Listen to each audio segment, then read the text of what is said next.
Hello friends, welcome to Brahmi academy. आज ये हमारा दूसरा लेक्चर होगा आरंभ सीरीज का।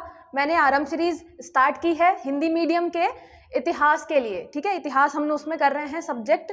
तो सबसे पहले मैंने आपको बताया कि 10 शब्दों में कैसे कैसे आपको आंसर लिखना है। ठीक है, आपके जितने भी हैं मेन फैक्ट क्या होना चाहिए, 3 लाइनों में आपको कौन कौन से महत्वपूर्ण फैक्ट लिखने चाहिए। ठीक है, ये बताया मैंने। आज हम आपके 50 शब्द वर्ड्स वाले, जो आपके 50 शब्द हैं, वो वाले क्वेश्चन सॉल्व करेंगे। ठीक है, मैं सारी चीज़ें आपको बताऊंगी कि आपको कैसे लिखना है, कौन कौन से इंपॉर्टेंट फैक्ट है।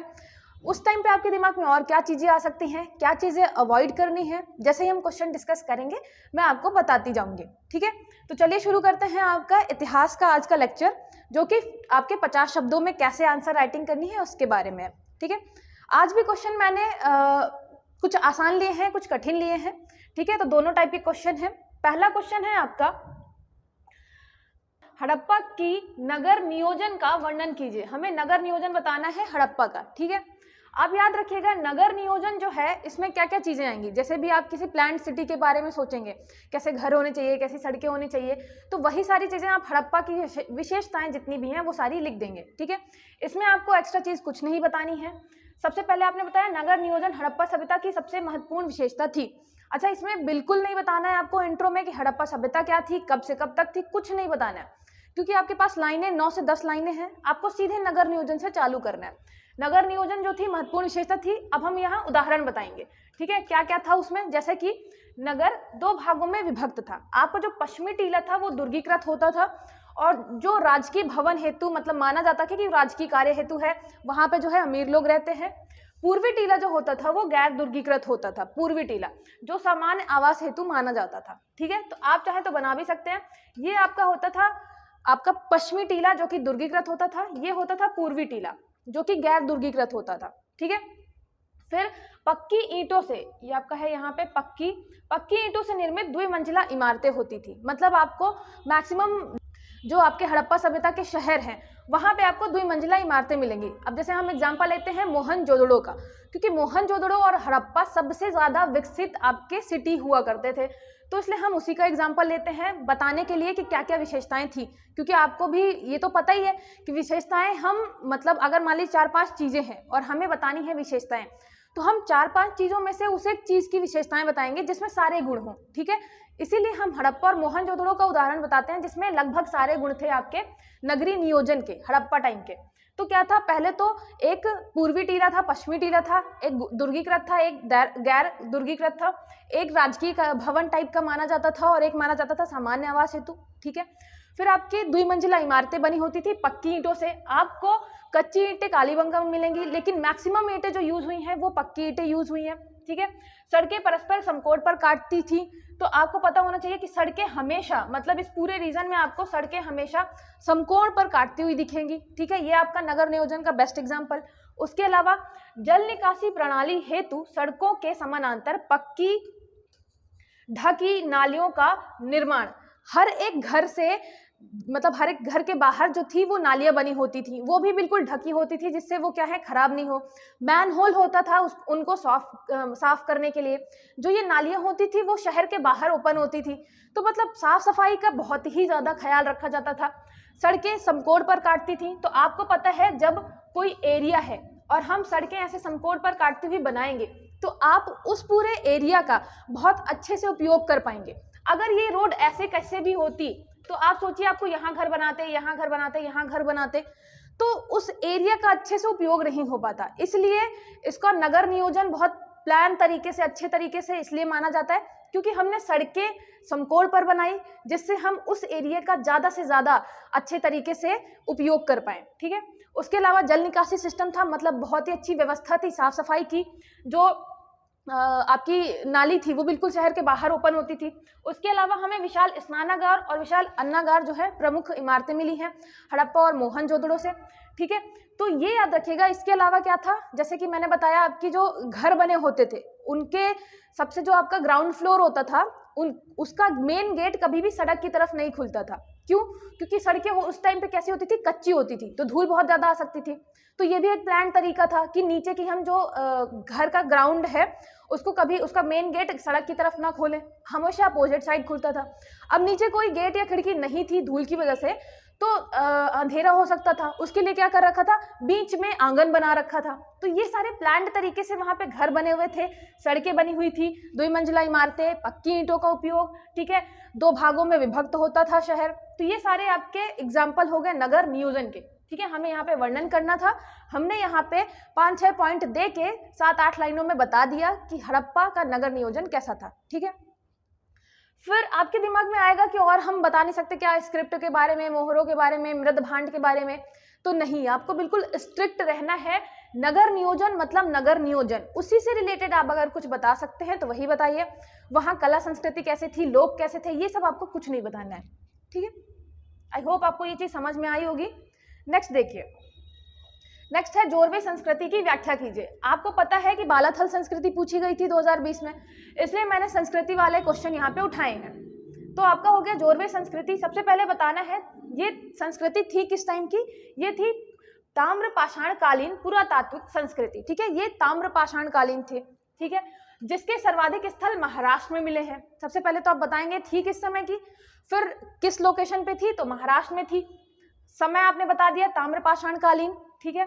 फिर प्रमुख स्थल बताए दैमाबाद, चंदौली, इनामगांव, नासिक, ये आपके जोरवे संस्कृति के प्रमुख स्थल थे। जैसे मैं बोलूं सभ्यता, आपकी सिंधु घाटी सभ्यता, ठीक है, वो पूरी सभ्यता थी, तो उसके प्रमुख स्थल आप बताएंगे, अगर पूछेंगे तो बताएंगे मोहनजोदड़ो, हड़प्पा, कालीबंगा, लोथल, धौलावीरा, ये प्रमुख हो गए। ऐसे ही जोरवे संस्कृति का बताएंगे तो आप स्थल वहाँ जो जो भी आसपास के स्थल रहे होंगे उस संस्कृति से रिलेटेड आप वो बताएंगे, दामाबाद, चंदौली, इनामगांव, नासिक। फिर आप यहाँ पे विशेषताएं बताएंगे, क्योंकि व्याख्या किया है तो पहले उसके बारे में थोड़ा बता दिया, लोकेशन बता दी, उसके अलावा ये बता दिया कि कौन कौन से स्थल हैं। फिर बताएंगे कि विशेषताएं क्या थी। विशेषताएं ग्रामीण संस्कृति थी, मेनली क्या थी, जोरवे आपकी ग्रामीण संस्कृति थी, परंतु कई बस्तियां जैसे इनामगांव, दैमाबाद नगरीकरण के स्तर तक पहुंच गई थी। तो आपकी जो उस टाइम पे लोग होंगे, संस्कृति होगी, कैसी होगी, ग्रामीण होगी, लेकिन डेवलप होते होते कुछ आपके जो बस्तियां थी, इनामगांव, दैमाबाद, ये नगरीकरण तक पहुंच गए थे, ठीक है। फिर प्रमुख फसल आपने बता दी, अनाज, जौ, गेहूं, मसूर, मटर, इनके साक्ष्य मिले हैं हमें, ठीक है। तो आपने फसलें बता दी। ग्रामीण संस्कृति थी क्योंकि वहां पे कृषि होती थी। आप ये चीज हमेशा याद रखिएगा कि ग्रामीण संस्कृति है मतलब कृषि पे डिपेंड करती है, और शहरी संस्कृति जो है वो नॉन एग्रीकल्चरल जितने भी हैं आपके जो कृषि से रिलेटेड नहीं है उन कामों पे डिपेंड करती है, इसीलिए वो नगरीय सभ्यता कहलाती है। जैसे कि आपका नगरीय संस्कृति कहलाती है, जैसे कि आपका हो गया आपका सिंधु घाटी सभ्यता, वो नगरीय इसलिए है क्योंकि उसमें क्या कर रहे हैं, बहुत सारे लोग नगर में हैं और वो नॉन एग्रीकल्चरल चीज़ों में लगे हैं। जैसे आपने कि देखा कि उसमें व्यापार चल रहा है, आंतरिक भी, बाह्य भी, उसके अलावा बहुत सारे आपने देखा चीज़ें हैं, मतलब इसीलिए वो क्या थी, वो थी नगरीय सभ्यता। ये ग्रामीण संस्कृति है क्योंकि यहाँ पे अभी भी कृषि पे डिपेंड कर रहे हैं लोग, ठीक है। पशुपालन में गाय हो गया, बैल, भैंस, बकरी, घोड़ा इत्यादि तो ग्रामीण है, तो आपका क्या करेंगे, यहाँ पे कृषि भी करेंगे, उसके अलावा पशुपालन भी करेंगे, ठीक है। यहाँ के लोग मृतकों को अस्थि कलश में रखकर अपने घरों में फर्श के नीचे गाड़ते थे। ये यहाँ पे एक बहुत अलग विशेषता मिली है हमें जोरवे संस्कृति की, कि यहाँ पे जो लोग मर जाते थे तो लोग मृतकों के क्या करते थे, अस्थि कलश बनाते थे और उसको अपने ही घर के नीचे, फर्श के नीचे गाड़ कर रखते थे, ठीक है। ये यहाँ की विशेषताएं हैं, विशेषताएं आपकी जोरवे संस्कृति की, ठीक है। नेक्स्ट देखिए, हल्के रत्नों के ढेर सारे मनके तथा मृण मूर्तियों के प्रमाण मिले। हमें मनके भी मिला है, मृण मूर्तियां भी मिली है। तो ये हो गया आपका जोरवे संस्कृति। एक बार अच्छे से देख लीजिए। पहले तो आप बताएंगे संस्कृति किस टाइम पीरियड से रिलेटेड है, तो ताम्रपाषाण कालीन हो गया। आपके स्थल सर्वाधिक कहाँ मिले, महाराष्ट्र में। स्थलों के आपने क्या किए, उदाहरण दे दिए, ठीक है, इतना किया। उसके बाद आप विशेषताएं बताएंगे। आपने विशेषताएं बताई, पहले तो ग्रामीण सभ्यता थी, ग्रामीण संस्कृति थी। उसके बाद आपने बताया कि उसमें ग्रामीण संस्कृति के अलावा इनामगांव, दैमाबाद ऐसे कुछ बस्तियां थी जो कि नगरीकरण की ओर बढ़ गई थी। फिर आपने फसल बता दी, अनाज जैसे जौ, गेहूं, मसूर, मटर, इनके साक्ष्य मिले हैं। फिर आपने पशुपालन बता दिया, गाय, बैल, भैंस, बकरी, घोड़ा, इन सब चीज़ों के आपको साक्ष्य मिले हैं। फिर आपने बताया कि ये एक जो अपने मृतक लोग जो होते थे वो मृतकों के अस्थि कलश को अपने ही घर के फर्श के नीचे गाड़ कर रखते थे, ये वहाँ की विशेषता हो गई। उसके अलावा रत्न भी मिले हैं और अपने मन के भी मिले हैं, ठीक है। ये चीज़ आपने बता दी जोरवे संस्कृति में। नेक्स्ट देखते हैं, मगध के उत्थान के कारणों का वर्णन कीजिए। ये बहुत ही इंपॉर्टेंट क्वेश्चन है, मतलब ऐसा है कि मौर्यन एज में अगर देखेंगे आपके कौन कौन से इंपॉर्टेंट क्वेश्चन है तो ये एक बहुत इंपॉर्टेंट क्वेश्चन हो जाता है मगध के लिए कि महाजनपद 16 थे लेकिन सबसे ज्यादा आगे निकल कर आया मगध, तो वो क्यों आया। ठीक है, सबसे पहले तो बताएंगे 16 महाजनपदों में मगध के सर्वाधिक शक्तिशाली होने के कारण निम्न थे। ठीक है, आपने थोड़ा सा इंट्रो बता दिया एक लाइन का, 16 महाजनपद में से हम मगध की बात कर रहे हैं, वो सर्वाधिक शक्तिशाली कैसे बना। सबसे पहले तो भौगोलिक स्थिति, मगध की राजधानी पहले राजगृह थी। ठीक है, पहाड़ियों में पाटलिपुत्र नदियों से घिरे होने के कारण अभेद दुर्ग के रूप में होना। ठीक है, इसकी जो राजधानियां थी उनकी लोकेशन ऐसी थी, भौगोलिक स्थिति ऐसी थी, राजगृह जो था वो पहाड़ियों के बीच था और जो आपका पाटलिपुत्र था वो नदियों से घिरा हुआ था, इसलिए मतलब उनको भेद पाना या उन पर हमला कर पाना, जीतना थोड़ा मुश्किल होता था दुश्मनों के लिए। फिर आपने बताया आर्थिक संपन्नता, उर्वर कृषि भूमि का होना, मतलब वहां पे जो आपका वो पूरा रीजन है मगध वाला, तो वो क्या था, आर्थिक संपन्न बहुत ज्यादा था क्योंकि वहां पे उर्वर भूमि है, आपका महान मैदान वाला रीजन है वो। ठीक है, फिर व्यापार वाणिज्य की सुदृढ़ता से राजकोष में वृद्धि, आपको पता है कि जब व्यापार वाणिज्य बढ़ेगा, कृषि होगी उर्वर, तो इन सब चीजों से क्या होगा, कर मिलेगा राजा को, उससे क्या होगा, राजकोष में वृद्धि होगी, और जब राजकोष में वृद्धि होगी तभी तो कोई भी राजा ज्यादा से ज्यादा सैनिक मतलब रख पाएगा, ज्यादा से ज्यादा आपके जो हथियार है वो बना पाएगा, मतलब उसकी जब आर्थिक स्थिति मजबूत होगी तो कहीं ना कहीं उसकी सैनिक शक्ति भी बढ़ेगी। ठीक है, फिर लौह भंडार से समृद्ध क्षेत्र से उन्नत अस्त्र शस्त्र, ये वाला जो रीजन था मगध का, वहां पे आपको लोहे के भंडार बहुत सारे मिल गए थे, उसकी वजह से जो हम लौह अस्त्र शस्त्र बना रहे थे उसमें बहुत ज्यादा वृद्धि हो गई। ठीक है, और जो रीजन था वहां उतना था नहीं लोहे का भंडार, इसलिए वहां के वेपन्स जो थे, आपके जो अस्त्र शस्त्र थे वो इतने अच्छे नहीं थे जितने कि मगध में बन पाए, और बहुत मात्रा में बन पाए क्योंकि वहीं पे आपका रॉ मटेरियल अवेलेबल था। ठीक है, फिर सेना में हाथियों की अधिकता, स्थायी सैनिक संगठन का विकास, मैंने आपको बताया कि एक तो ये रीजन मतलब ऐसा था, जंगल वाला भी है, हमने हाथी भी बहुत रखे हैं अपनी सेना में, उसके अलावा स्थायी सैनिक, जब मैंने बताया आपको आर्थिक स्थिति अच्छी होगी राजा की तो वो फिर अफोर्ड कर पाएगा कि वो स्थायी सैनिक रख पाए और बड़ी से बड़ी सेना बना पाए, जिससे वो क्योंकि वेतन वगैरह तो देना ही पड़ेगा तो वो मेंटेनेंस करना पड़ेगा, तो मेंटेनेंस के लिए चाहिए पैसे। अब अगर कृषि उर्वर भूमि है तो इससे आपको कर मिलेगा, व्यापार वाणिज्य अच्छा है तो उससे कर मिलेगा, इन सब चीजों से आपकी स्थिति अच्छी होगी, आर्थिक स्थिति अच्छी है तो आपकी क्या होगी, आप स्थायी सैनिक संगठन का विकास अच्छे से कर पाएंगे। इसके अलावा बिंबिसार, अजातशत्रु, महापद्मनंद जैसे महत्वाकांक्षी शासक, अच्छा बीच बीच में मैंने जो है वो अंडरलाइन कर रखा है, आप भी प्रैक्टिस करिएगा, जब आप आंसर राइटिंग करते हैं तो मेन चीजों पे आप अंडरलाइन करते चले, क्योंकि अगर शुरू से आप आदत डालेंगे तो मेंस की जब आप आंसर राइटिंग मेन एग्जाम में कर रहे होंगे तो वहां पे भी आप अंडरलाइन करेंगे। अगर आप अभी से प्रैक्टिस नहीं करते तो आपको वहां पे भी जल्दी जल्दी में याद ही नहीं आएगा कि मुझे मेन चीजों पे अंडरलाइन करना है। ठीक है, तो ये आदत अभी से डेवलप करिएगा आप। लास्ट में आपने बता दिया कि यहाँ के जो महत्वाकांक्षी शासक थे, जिन्हें ये था कि मुझे ज्यादा से ज्यादा एरिया कवर करना है, मुझे जीतना है, तो बिंबिसार, अजातशत्रु, महापद्मनंद, इन लोगों ने बहुत सारे एरिया जीते और कुछ तो अपने मतलब विवाह वगैरह से भी और एरिया को क्या कर लिया, अपने मगध में मिला लिया। ठीक है, तो ये सारा रीजन था मगध के उत्थान में। 16 महाजनपदों में से मगध ही क्यों सबसे आगे बढ़कर आया। ठीक है, तो ये हुआ, और फिर आपको पता है आगे जाके फिर मौर्य साम्राज्य बनता है पूरा का पूरा। तो ये हो गया आपका मगध के उत्थान के कारण, भौगोलिक स्थिति, आर्थिक संपन्नता, उसके अलावा व्यापार वाणिज्य, लौह भंडार, फिर स्थायी सैनिक, हाथियों की अधिकता और महत्वाकांक्षी शासक, ये आपके मेन पॉइंट हो गए उत्थान के कारणों में। नेक्स्ट देखिए, मौर्यकालीन गुप्तचर व्यवस्था पर प्रकाश डालिए। आपको पता है मौर्यकालीन जो गुप्तचर व्यवस्था थी बहुत अच्छी थी, चंद्रगुप्त के टाइम पे, अशोक के टाइम पे। ठीक है, तो पहले हमें उसके बारे में थोड़ा बता देना है। कौटिल्य के अर्थशास्त्र में गुप्तचर व्यवस्था की विशेष चर्चा है। ठीक है, हमें पता कहाँ से चला, हमें पता चला कौटिल्य के अर्थशास्त्र से। अर्थशास्त्र में गुप्तचरों को गूढ़ पुरुष और इनके प्रमुख अधिकारी को महामात्य सर्प कहा गया है। तो हमें जितनी भी जानकारी मिलती है मौर्य काल में आपके जो गुप्तचर व्यवस्था है वो मिलती है अर्थशास्त्र से। अर्थशास्त्र में एक तो जो गुप्तचर हैं आपको उनको बोला गया गूढ़ पुरुष, लेकिन जो अधिकारी होता था उसको बोलते थे महामात्य सर्प। ठीक है, दो प्रकार के गुप्तचरों का उल्लेख है। एक तो होता था जो एक ही स्थान पर रहकर कार्य करता था, उसका नाम था संस्था। जो एक स्थान पे कार्य करते थे रह के, वो संस्था थी। और जो भ्रमणशील गुप्तचर थे वो थी संचरा, ठीक है, संचार करते थे, इससे वर्ड आया संचरा आपका। तो एक ही स्थान पे रहने वाले आपकी संस्था, तो हमारी ये संस्था हो गई, और भ्रमणशील हो गए आपके संचरा, ठीक है। गुप्तचरों के माध्यम से महत्वपूर्ण बातें सम्राट तक पहुंचाई जाती थी, ठीक है, सीधी बात है, उसी के लिए गुप्तचर रखे ही गए थे। राज्य में आंतरिक षड्यंत्र, भ्रष्ट कर्मचारी की गतिविधियां, विदेशी शक्तियों के कुछ चक्रों पर नियंत्रण के लिए स्थापित व्यवस्था। ये व्यवस्था क्यों ही रही होगी गुप्तचरों की? एक तो अगर अपने देश में ही कोई क्या कर रहा है, भ्रष्ट कर्मचारी है, तो वो भी पता चल जाए। उसके अलावा अगर कोई आंतरिक षड्यंत्र चल रहा है, उसके बारे में पता चले। इसके अलावा अगर कोई विदेशी शक्ति है जो कुछ गतिविधियां कर रही है, इसके बारे में भी हमें पता चले। तो आज भी आप देखेंगे जो आपका रॉ है, तो गुप्तचर व्यवस्था हमारी जो है वो यही तो करती है। इंटरनल भी देखती है कि इंटरनल क्या चल रहा है, सब मेंटेन है कि नहीं। इसके अलावा बाहर भी देखती है। इसके अलावा समाज में धर्म के प्रचार प्रसार में भी सहायक थी, ये धर्म प्रचार प्रसार भी करते थे। तो ये हो गया आपका मौर्यकालीन गुप्तचर व्यवस्था।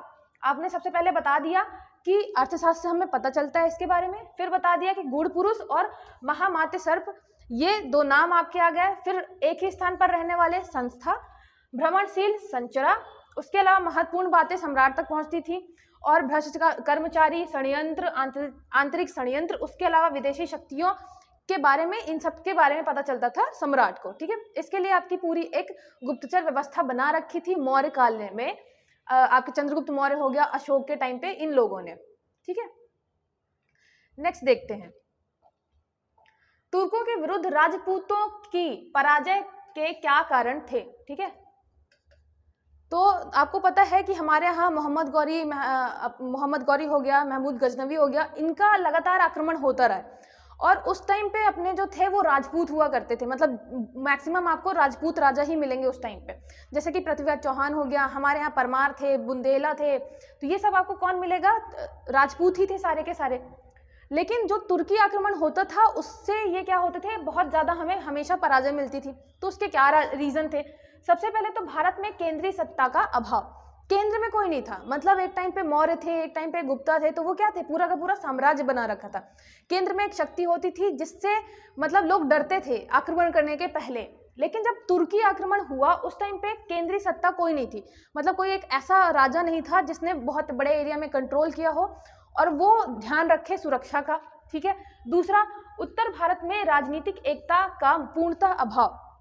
उत्तर भारत वाले एरिया में आप मतलब पूरा कश्मीर से लेके मध्य प्रदेश और यहाँ पूरा नॉर्थ इंडिया वाले रीजन में कहीं भी राजनीतिक एकता नहीं थी। आपको पता है कि जैसे परमार हो गए वो बुंदेला से लड़ रहे हैं, ठीक है। उसके अलावा जो चौहान थे वो और दूसरों से लड़ रहे थे, गुर्जर प्रतिहार, ये सब एक दूसरे से लड़ रहे थे, किसी की आपस में पटती नहीं थी। और राजपूतों के अंदर एक चीज़ ये बहुत बुरी आदत थी कि वो युद्ध को क्या मानते थे, बहुत ज़्यादा प्रमोट करते थे।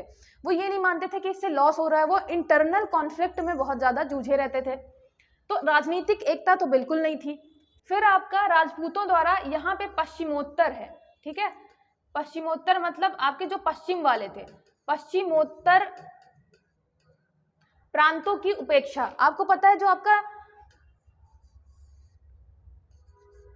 ये वाला रीजन है, ठीक है, पाकिस्तान वाला रीजन है, तो इस वाले रीजन में सिंध वाला हो गया, ठीक है, पंजाब प्रांत हो गया, इस वाले रीजन की क्या थी, इनकी उपेक्षा की गई, क्योंकि कोई इंटरेस्ट ही नहीं लेता था उधर क्या चल रहा है, कौन सा राजा है। तो इसलिए तुर्की जो आक्रमण था वो बहुत आसान हो गया, और जैसे ही वो यहाँ तक आ गए, इस रीजन को जीत लिया, तो फिर अंदर आना भी आसान हो गया, क्योंकि केंद्रीय सत्ता थी नहीं। उसके अलावा राजनीतिक एकता थी नहीं, ठीक है, आपस में आकर लोग एक दूसरे की हेल्प ही नहीं करते थे।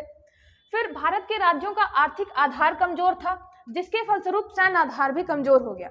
मतलब मैंने आपको इसके पहले भी बताया, मौर्य साम्राज्य के टाइम पे मगध में मैंने आपको क्या बताया कि राजकोष अच्छा था क्योंकि आर्थिक स्थिति अच्छी थी, और राजकोष अच्छा था इसलिए हम ज़्यादा से ज़्यादा सैनिकों को मेंटेन कर रखते थे, बड़ी स्थायी सेना रख सकते थे। यहाँ पे क्या था, आर्थिक आधार ही कमजोर था, उसकी वजह से यहाँ पे सैन्य आधार जो हो गया वो भी आपका कमजोर हो गया। इसलिए जब वो आते थे तो सैनिक लड़ ही नहीं पाते थे अच्छे से। फिर दोषपूर्ण वंशानुगत राजतंत्र प्रणाली, वहाँ पे मतलब राजा का बेटा ही राजा बनेगा, वो है कितना कुशल, कितना योग्य है, उससे कोई मतलब नहीं है। फिर तुर्कों की शक्तिशाली और अनुशासित सेना, तुर्की जो सेना थी वो बहुत ज़्यादा अनुशासित होती थी, उसके अलावा क्या होती थी, शक्तिशाली भी होती थी। उनका मेन मकसद रहता था जाएंगे, लूटेंगे और उसके अलावा अपने मुस्लिम धर्म का प्रचार प्रसार करेंगे। तो बहुत अनुशासित होती थी, इसलिए भी राजपूत राजा आसानी से पराजित हो जाते थे। फिर आंतरिक कलह के कारण विदेशी आक्रमण का प्रभावशील ढंग से विरोध ना करना। मैंने आपको बताया राजनीतिक एकता थी नहीं, वो आपस में ही झगड़ते रहते थे। इसकी वजह से जब कोई बाहर से आता था तो वो हेल्प नहीं करते थे एक दूसरे की। अब जब आप हेल्प नहीं करोगे और बाहरी सेना जो है ज्यादा मजबूत है, तो सीधी बात है धीरे धीरे करके क्या करेगी, वो सबको हराती चली जाएगी। इसलिए इन्होंने, तुर्कों ने बहुत सारा रीजन जो है वो जीता। उसके अलावा बहुत सारा रीजन जो है वो मतलब जो आपके मंदिर वंदिर लूट कर ले गए, क्योंकि कोई था ही नहीं इकट्ठा उनका विरोध करने के लिए। ठीक है, तो ये लास्ट पॉइंट भी आपको समझ में आ गया होगा। प्रभावशील ढंग से कोई विरोध कर ही नहीं रहा था, इकट्ठा आ गए। ठीक है, तो ये आपका हो गया मेन कारण राजपूतों की पराजय का, क्योंकि वो इकट्ठा नहीं थे, राजनीतिक एकता नहीं थी, आपस में कलह में लगे रहते थे। आर्थिक आधार अच्छा नहीं था, तो सैनिक जो उनका था वो सैन्य आधार भी कमजोर था। तुर्की इस चीज में बहुत ज्यादा आगे थे, उनकी सेना बहुत मजबूत थी, उनके पास घोड़े हुआ करते थे। उसके अलावा आपके जो विदेशी आक्रमण जब होता था तो लोग इकट्ठा होकर कभी नहीं लड़ाई करते थे। ठीक है, एक दूसरे का सपोर्ट नहीं करते थे। इसलिए क्या हुआ, फिर तुर्की आक्रमण हमारे यहाँ बहुत टाइम तक चलते रहे और राजपूत उसमें पराजित होते रहे। बहुत सारा हमारा यहाँ का जो माल था वो लूट कर वो जाते रहे। आहार संस्कृति, ये आपका संस्कृति का दूसरा क्वेश्चन। आहार संस्कृति पहले आप बताएंगे थी कहाँ, ये राजस्थान की है। राजस्थान के आहार नामक स्थान पर पाए जाने के कारण इसका नाम आहार संस्कृति पड़ा, जिसकी विशेषताएं निम्न प्रकार है। अब आहार संस्कृति आएंगी या इसकी विशेषताएं आएंगी तो आप सीधे बताएंगे पहले तो थी कहाँ की, तो यह आहार संस्कृति राजस्थान। फिर विशेषताएं बताएंगे। विशेषताएं क्या क्या, यहाँ पे लाल काले मृदभांड मिले हैं। ठीक है, जिसमें सफेद रैखिक चित्रों का अलंकरण किया जाता था। तो आपको पता है आपके सिंधु घाटी सभ्यता में भी मृदभांड मिले हैं। ठीक है, इस संस्कृति में भी मिले हैं। तो ये जो है विशेषताओं में आते हैं। ठीक है, किसी भी संस्कृति के, कि वहां पे मृदभांड मिले, वो भी कैसे मिले, लाल काले मिले। ठीक है, उसके अलावा सफेद रैखिक चित्र उसमें बने होते थे। फिर ज्वार बाजरा चावल खेती की जाती थी। फिर हमने कृषि के बारे में बता दिया, इसके साक्ष्य मिले हैं, ज्वार बाजरा चावल। फिर तांबे के उपकरण मिले हैं। ठीक है, तांबे के उपकरण मिले हैं, जिसके कारण इसे ताम्रवंती भी कहा जाता है। तो आहार संस्कृति राजस्थान, यहाँ पे आपको तांबे के उपकरण मिले हैं, इसके कारण ताम्रवंती कहा जाता है। यह संस्कृति सिंधु घाटी सभ्यता की समीपवर्ती एवं समकालीन सभ्यता थी। फिर आपने बता दिया कि ये थी किस टाइम पे, तो सिंधु घाटी सभ्यता के समीपवर्ती ही मानी जाती है आपकी आहार संस्कृति। फिर यहाँ से निर्माण कार्य के साक्ष्य मिले हैं, मतलब सिंधु घाटी सभ्यता के आसपास थी तो सीधी बात है थोड़ा बहुत निर्माण कार्य तो वहां भी हुआ ही होगा, तो उसके भी साक्ष्य मिले हैं। ठीक है, आज के लिए बस इतना ही है। आपको आई होप सारी चीजें समझ में आई होंगी। मैंने यहाँ पे मेन चीज ये बताई है कि आपको कोई भी क्वेश्चन डील कैसे करना है। 50 वर्ड्स में आपको क्या क्या चीजें लिखनी है, क्या क्या मेन चीजें होंगी, इंट्रोडक्शन देना है कि नहीं देना है। लोगों को लगता है कि कम लाने हैं तो कम लाइनें हैं तो इंट्रो दें कि नहीं दें।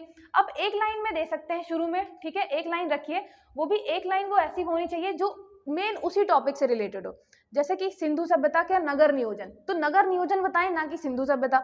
मगध का उत्थान, तो उत्थान बताएं ना कि मगध बताएं। तो ये सारी चीजें आपको वो लाइन जो है वो सीधे उसी से रिलेटेड होनी चाहिए। ठीक है, उसके अलावा फिर आप मेन चीजें यहाँ पे बता दीजिए।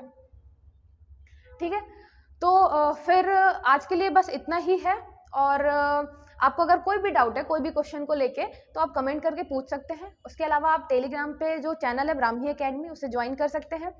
और पेपर आपका टाइम जो है वो अच्छा खासा है, आप अगर बहुत ज़्यादा मेहनत करेंगे तो आप ज़रूर सक्सेसफुल होंगे इसमें। तो मेहनत करिए और खुद पर भरोसा करिए। मतलब ये जितने भी आपको दिखेंगे कि ये टॉपर वो टॉपर, आप ये मत देखिए कि वो कितना पढ़ के बैठा है या कोई और कितना पढ़ के बैठा है, कितने साल से कोचिंग कर रहा है, कितने साल से पढ़ रहा है। आप खुद पे भरोसा रखिए। जिन लोगों का एक बार में निकलता है वो लोग भी क्या करते हैं, पढ़ते ही तो हैं। तो आप खुद सोचिए कि मुझे क्या क्या चीज़ें कवर करनी है, क्या सिलेबस है, क्या चीज़ें मुझे कवर करनी है। खुद पे भरोसा रखना है, सारी चीज़ें अच्छे से आराम से कवर करनी है। आंसर राइटिंग की प्रैक्टिस करनी है। कोई भी डाउट है तो आप मुझसे पूछिए।